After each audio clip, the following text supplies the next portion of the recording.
I'm not religious anymore. That I want to make that clear before I tell you any of this, because I know how it's going to sound.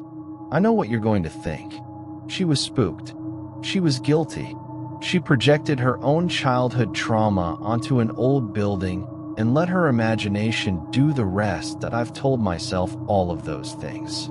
I've told myself every version of every rational explanation there is. None of them explain what I heard in that confessional. That my name is Mara. I was 32 when this happened, working as an independent restoration contractor out of Savannah.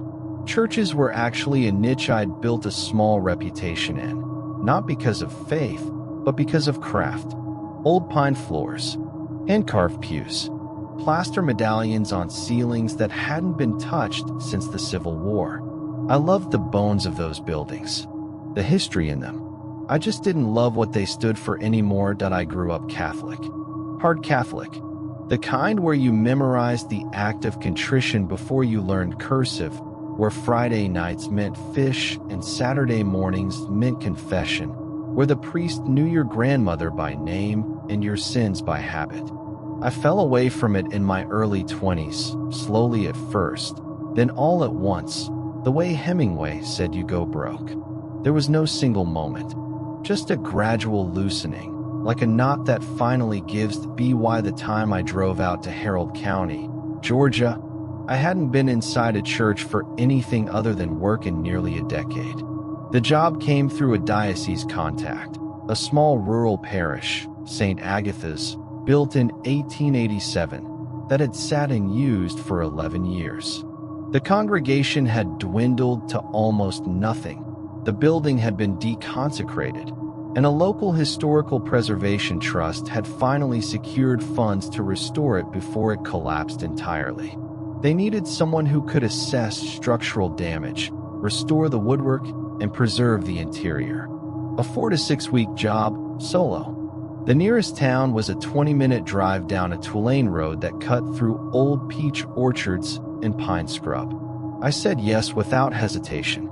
I'd done isolated jobs before. Solitude didn't bother me. In fact, I preferred it. No foreman looking over my shoulder. No crew chatting through my concentration. Just me, the building, and the work. I drove out on a gray Tuesday morning in late October. The trees along the road were turning, that deep Georgia amber and rust, and the sky was the color of old pewter. St. Agatha's sat at the end of a gravel lane, set back from the road behind a low iron fence that had gone almost entirely to rust. It was a modest white clapboard building, a single story with a modest steeple, surrounded by a cemetery that had clearly been maintained more recently than the church itself. The grass between the headstones was cut clean. The church's front steps were crumbling. I remember thinking, someone still cares about the dead here, at least. I parked, grabbed my kit, and pushed open the front door. The smell hit me first, dust and old timber, and something faintly sweet beneath it all, like dried flowers left too long in a vase. The interior was dim, the afternoon light struggling through windows filmed over with years of grime. There were 12 pews, 6 to a side, split down the middle by a center aisle. The floor was wide plank pine, warped in places, but beautiful. The altar was simple, a wooden table, a plain cross on the wall behind it, both draped in dust sheets that had gone gray with time.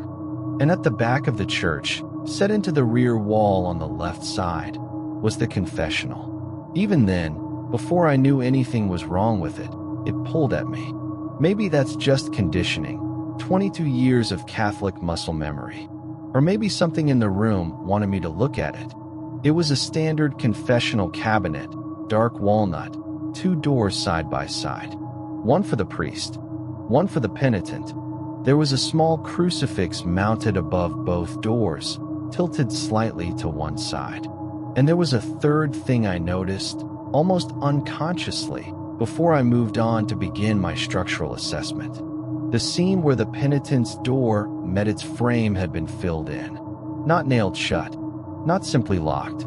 Filled in, with plaster or putty, applied in a thick, uneven bead around the entire frame, like someone had wanted to make absolutely certain that door would never open again. I filed it away, made a note to look into it. Then I got to work. I was 3 days into the job before the first thing happened. I'd been sleeping in a rented room at a farmhouse bed and breakfast about 8 miles from the church. A perfectly warm, perfectly normal place run by a woman named Dottie who made biscuits every morning and asked no questions. I was driving in each day by 7:30 and working until the light went. The structural work was straightforward. The floor needed significant work in the nave. The plaster ceiling had cracked in several places. The pews were in better condition than I'd expected. I hadn't touched the confessional yet. The trust's brief said to assess at last. On the third afternoon, I was working about 6 feet away from it, on my hands and knees checking the floor beneath the rear pew. The church was absolutely quiet. No wind that day. No birds. The silence in that building had a particular quality to it. Not peaceful, exactly. More like held breath. And then, from inside the sealed confessional door, I heard a sound. It was soft, rhythmic. It took me a moment to identify it. Scratching, like fingernails, or something very like fingernails, drawn slowly across the inside of a wooden panel. Back and forth. Patient. Deliberate. I sat up so fast I cracked my head on the pew. I stayed completely still, heart slamming, and listened. It stopped. An animal. That was my first thought, and I held onto it like a rope.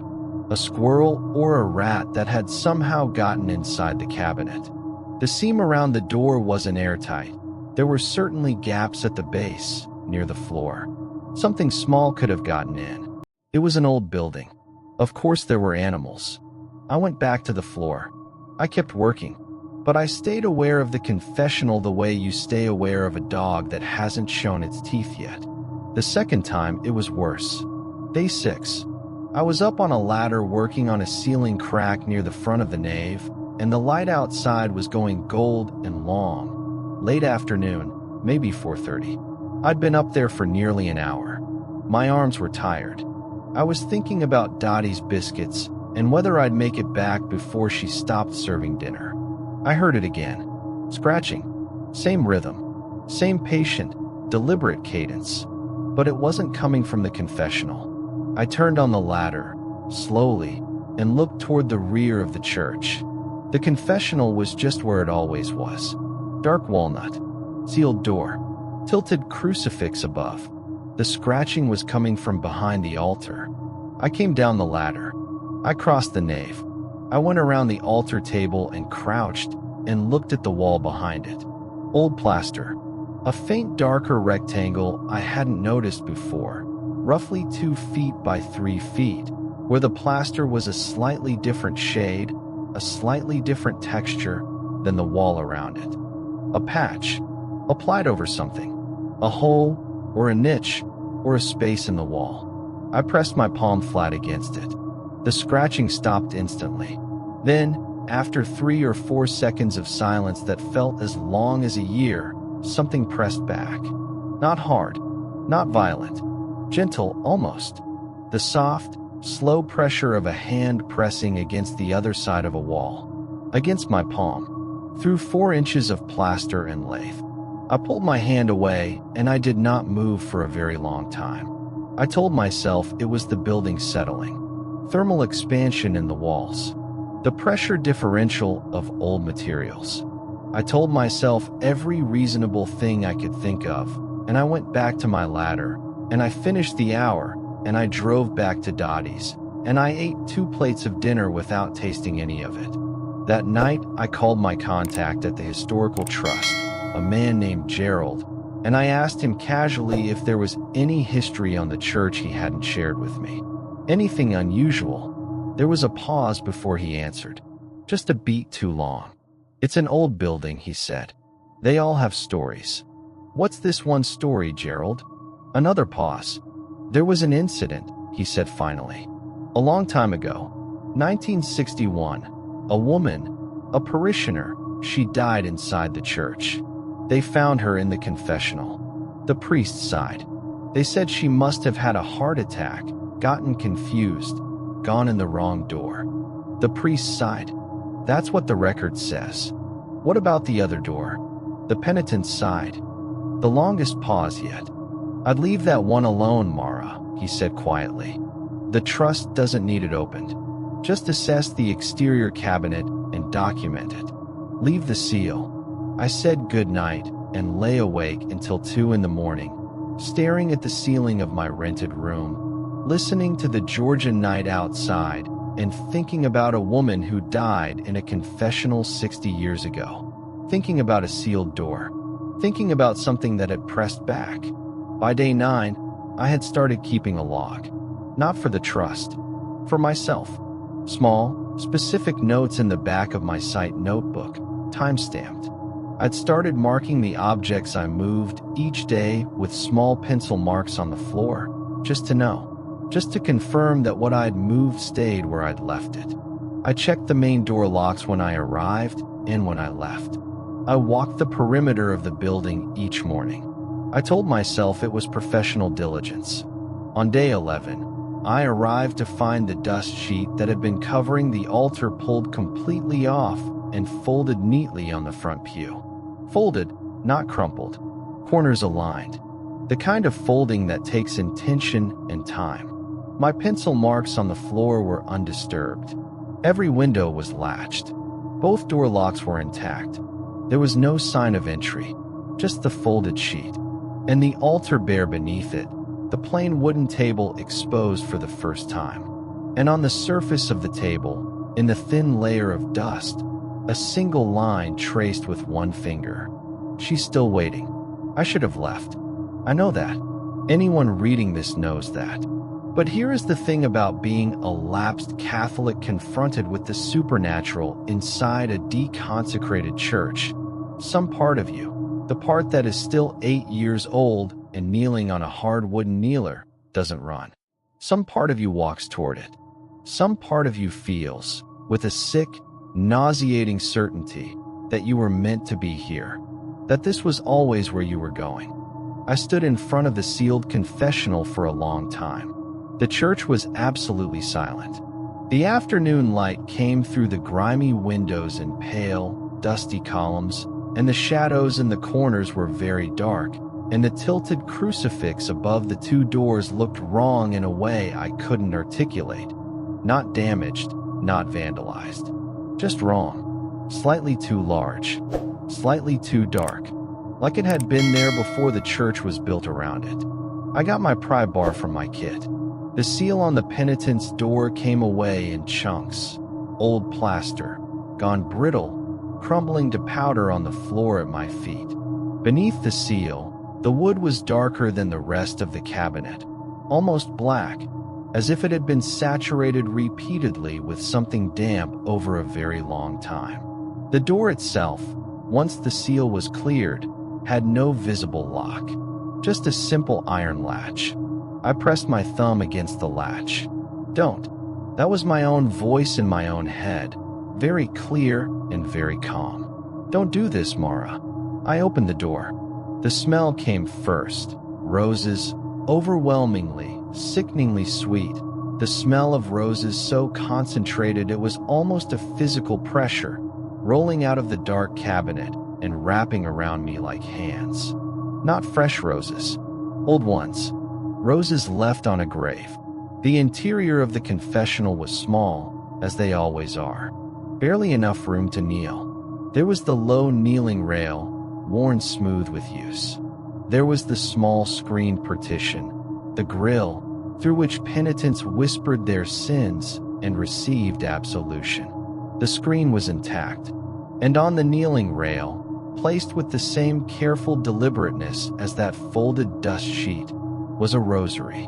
Old, black beads, the kind carved from jet or ebony, each bead worn smooth from decades of fingers moving over them. The crucifix at the end was silver, tarnished almost black. I reached in and picked it up. It was warm. Not the ambient warmth of an object that had been sitting in a heated room. It was body warm. the warmth of something held in a living hand. And from the other side of the grill, from the priest's side of the confessional, the side that had not been sealed, the side I had not opened, I heard breathing. Slow, patient, very close. I could not move.